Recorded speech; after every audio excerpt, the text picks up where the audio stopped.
Imagine being a professional mountaineer climbing a remote Himalayan peak at nearly 6,000 meters, fighting cold, altitude, and collapsing ice, only to look up and see a giant bear blocking your route to the summit, forcing you to abandon the entire expedition.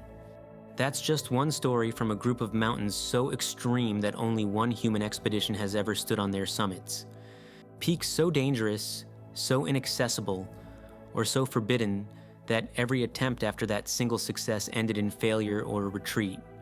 By the end, you'll understand why these mountains have only one recorded ascent, and why the final ones are so insane, it's unbelievable anyone ever survived them at all. As we fly over the western Karakoram, the ridgelines rise into a fortress of dark granite and broken glaciers. In the middle of this frozen maze stands a peak with a name almost everyone recognizes, even if almost no one has ever attempted it. A mountain overshadowed by K2, but in terms of danger, isolation, and unpredictability, it belongs in the same conversation. K6 reaches 7,282 meters, or 23,862 feet above Pakistan's Hush Valley. From a distance, it looks elegant, a tall, sculpted pyramid of ice. But the closer you get, the worse it becomes. The faces are cut with unstable seracs, the ridges are exposed to avalanches, and the approach alone crosses some of the most fractured glaciers in the region. Climbers have described the entire mountain as one long series of objective hazards with no safe route from any direction. Over the decades, a handful of teams have tried to repeat the original ascent. None of them got far. Modern climbers reported rotten snow that collapsed under their feet, rockfall that swept entire slopes clean, and weather so unstable that storms could build in minutes. Even the most experienced alpinists struggled to find a line that felt viable. Many turned back before reaching high camp, not because of technical difficulty, but because of the mountain's constant threat of collapse. The only people who ever solved K6 were an Austrian team in 1970. Led by Eduard Kubbelmiller, the climbers spent weeks pushing up the southeast ridge, carving a route through deep snow and unpredictable winds. 3 men, Gerhard Haberl, Christian von der Hecken, and Gerd Pressel, reached the summit, becoming the first and only humans to stand on top of K6. Once they descended, no one ever matched their achievement. Part of the reason is political. The area lies near sensitive borders, and permits are inconsistent. But the bigger obstacle is simply the mountain itself. K6 has all the danger of the Karakoram giants without the fame that draws commercial expeditions. Climbers aiming for the toughest objectives focus on K2, the Gasherbrums, or the great unclimbed faces nearby, and those looking for safer peaks avoid K6 entirely. It occupies a strange middle ground, too dangerous to attract crowds, but not iconic enough to inspire continuous attempts. The terrain shifts into a wall of massive ridges and storm-built cliffs, a place where weather can change from calm to deadly in minutes. Hidden inside this maze is a mountain most people have never heard of, yet it is feared even by elite climbers. A place where survival is never guaranteed, even before you reach the technical sections. Gyala Peri rises to 7,294 meters, or 23,760 feet, directly across the Yarlung Changpo Gorge from Namcha Barwa, in one of the most violent weather zones in the Himalaya. It's a steep, isolated giant with nearly 3 vertical kilometers of rock and ice dropping straight into the river below. It's also one of the least climbed major peaks on Earth, with only a single successful ascent. The mountain's climbing history begins and ends with the Japanese team in 1986. They spent weeks trapped in storms, carving out camps in walls of collapsing snow, and dealing with ceaseless avalanches pouring down every face.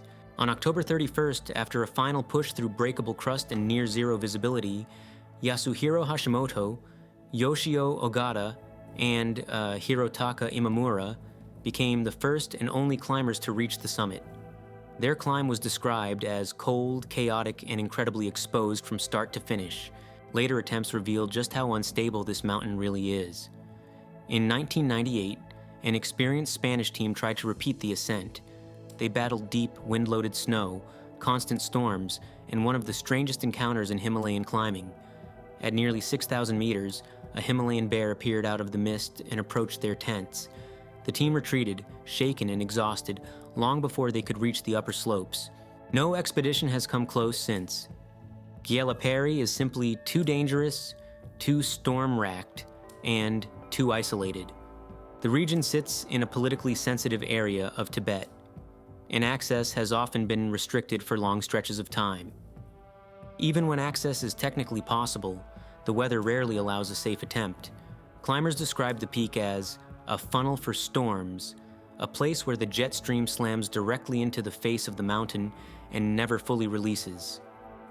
Moving deeper into the Karakoram, the massive famous walls begin to fade behind smaller, sharper ridges, but hidden in these quieter valleys is a peak almost no one outside of Pakistan has ever heard of, a mountain climbed only once, by a team that struck perfect conditions in a place where conditions are almost never perfect. Sangamar Marsar rises to 6,949 meters, or 22,799 feet, in the Batura Musta of northern Pakistan, one of the most remote subranges of the Karakoram. It's surrounded by much larger giants like Rakaposhi and the Batura Peaks, which completely overshadow it, leaving Sangemarmar Sar almost unknown and rarely visited by climbers. Despite being just under 7,000 meters, the mountain is deceptively dangerous. Its southwest ridge is long, exposed and heavily corniced, and the surrounding terrain is a patchwork of unstable glaciers and avalanche funnels. Very few expeditions have even bothered to approach it, and almost none made serious attempts. The only successful ascent happened in 1984, when an Osaka University team from Japan entered the valley and established a series of high camps along the southwest ridge. After 1984, Sangamar Sar simply slipped out of focus. The mountain sits far from major trekking routes, with no commercial appeal and no significant fame. Modern expeditions prefer objectives with more recognition, more information, and more reward for the difficulty, while this mountain offers the opposite: long approaches, complex glacier travel, and a summit ridge that demands perfect conditions. Because of that, the single ascent from 1984 has remained untouched for more than 40 years. Far from the crowded peaks of the central Himalaya, the terrain sharpens into a hidden frontier between Tibet and Bhutan. This is a region almost nobody is allowed to enter, a place closed off by politics, religion, and brutal weather. Somewhere inside it stands a mountain that resisted every attempt for decades, until very recently. Karjiang I stands at 7,221 meters, or 23,690 feet, on the remote boundary between Tibet and Bhutan. For decades, it was considered one of the highest unclimbed mountains on Earth. The region around it is among the most restricted in the entire Himalaya. Bhutan bans climbing on all peaks above 6,000 meters for spiritual reasons, and the Tibetan side of the border has long been closed to foreign expeditions. As a result, Karjiang remained untouched not just because of difficulty, but because the mountain existed in a place where almost nobody could legally or realistically attempt it. The first notable attempt came in 1986, when a Japanese team approached the massif. After evaluating the terrain, they abandoned their objective on the main summit and climbed the neighboring Karjiang II instead. A second effort in 2001 by a Dutch team ended in the same way. They reached the lower peak, Karjiang III, but were forced to retreat from the main summit due to dangerous slab avalanche conditions. After that, no recorded expeditions approached the peak for more than 2 decades. For years, Karjiang I became one of the quiet mysteries of Himalayan mountaineering, an enormous peak that almost nobody had seen up close, largely because access to both sides of the mountain was effectively sealed off. That changed in 2024, when a small, skilled Chinese team led by Liu Yang and Song Yuancheng moved into the area during a rare window of stability, climbing in fast alpine style. They pushed up the steep southwest face, navigating fragile snow slabs and unpredictable weather patterns that had driven earlier teams away. On August 13th, 2024, they reached the summit, completing the first documented ascent of Karjiang I. It was an achievement decades in the making, one that combined the right timing, the right conditions, and access that had been unavailable to the rest of the world for most of modern climbing history. Karjiang I's first ascent was less a breakthrough in technique and more a breakthrough in access. A brief moment when one of the world's hidden giants became reachable long enough for a single team to make history. Further along the Himalayan frontier, the landscape becomes a patchwork of disputed borders and sacred peaks. This is a region where geography, politics, and religion overlap so tightly that entire mountains have been sealed off for generations, and hidden within that restricted zone stands one of the highest peaks ever climbed only once. Kula Kangri rises to 7,538 meters, or 24,734 feet, in the eastern Himalaya near the border between Tibet and Bhutan. It's a massive, glaciated mountain with multiple summits, long ridges, and deep valleys separating it from any kind of straightforward approach. But what makes Kula Kangri so unique isn't just its height, or the difficulty of its terrain. It's the fact that for decades, almost nobody was allowed anywhere near it. The mountain sits in an area contested by Bhutan and China, and Bhutan maintains strict spiritual restrictions that prohibit climbing on high peaks. For the Bhutanese, these summits are sacred places, and mountaineering is banned on all peaks above 6,000 meters. On the Tibetan side, access has fluctuated with political conditions, making it extremely difficult for foreign teams to organize safe or legal expeditions.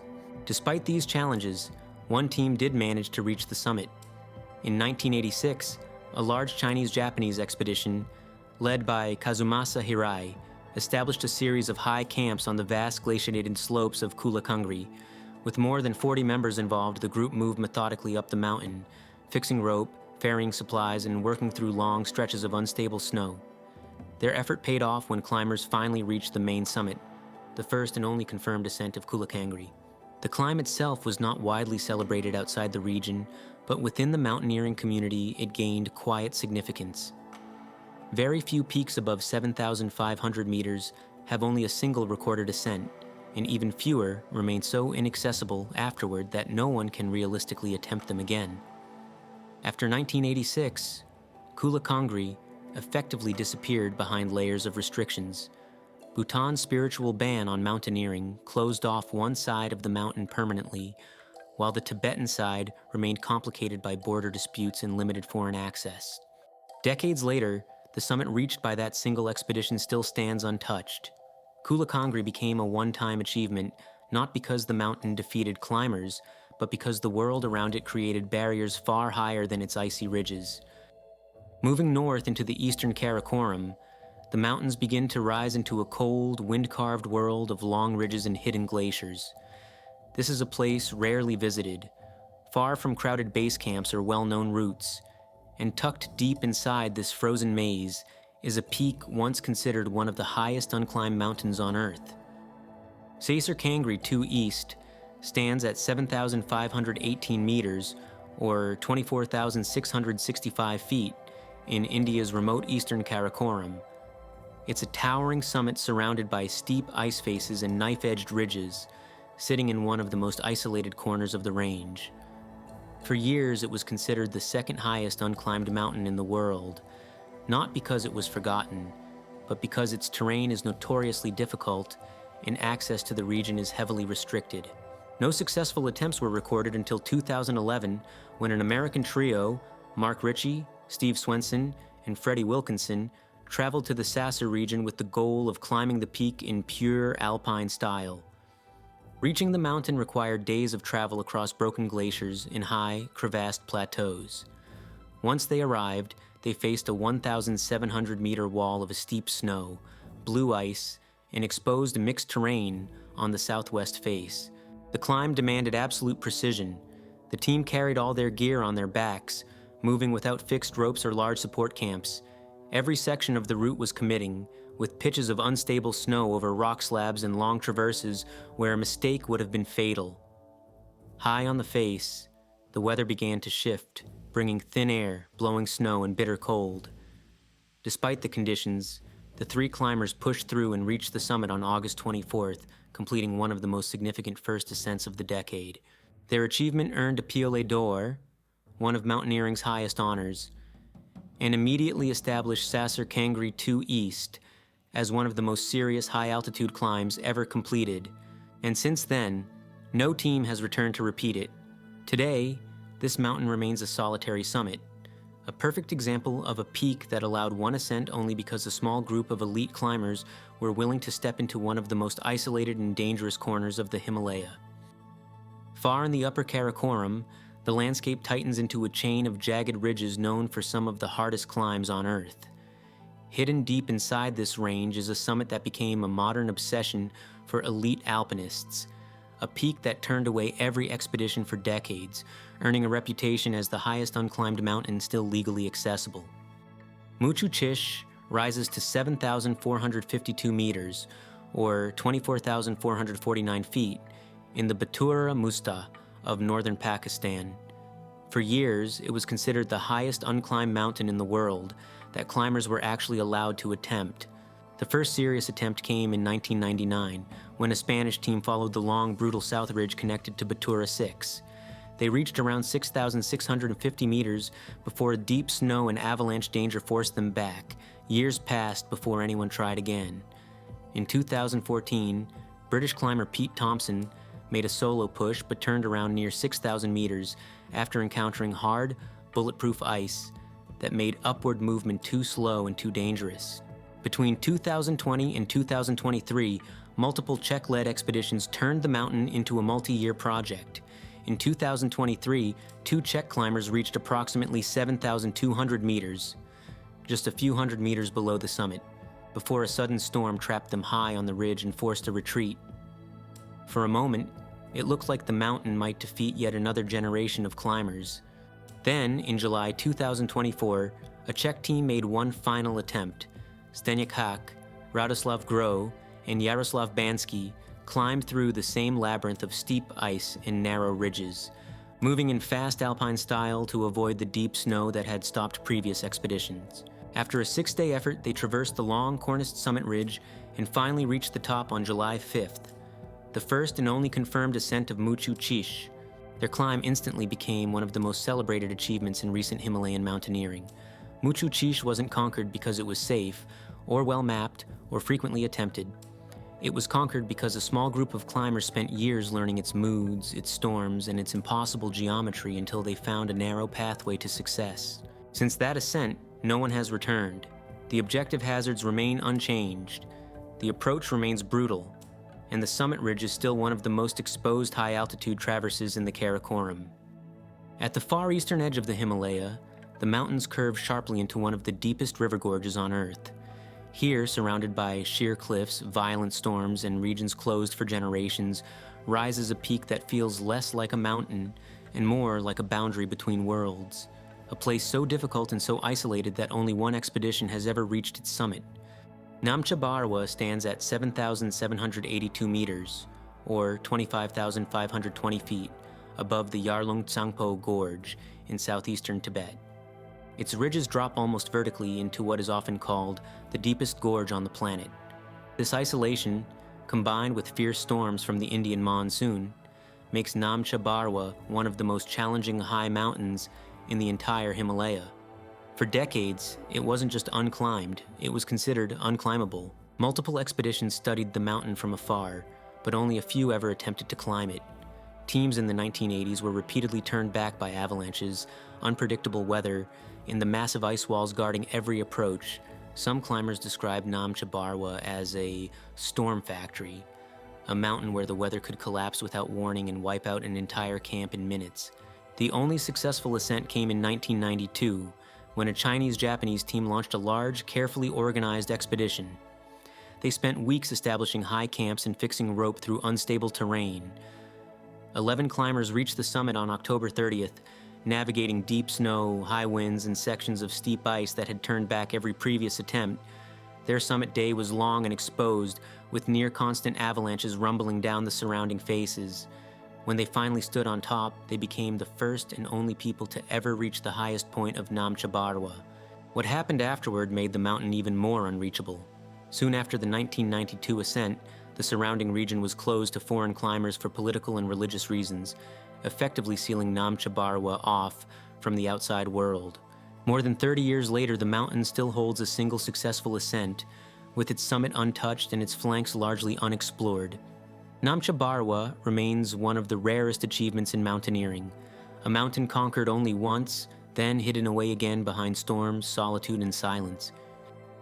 After hearing these stories, the real question is this: how many of these mountains will remain one-time summits forever? and how many are just waiting for the next team willing to take the risk. If you enjoyed this documentary, make sure to like, subscribe, and check out my other video about the highest unclimbed mountains on Earth.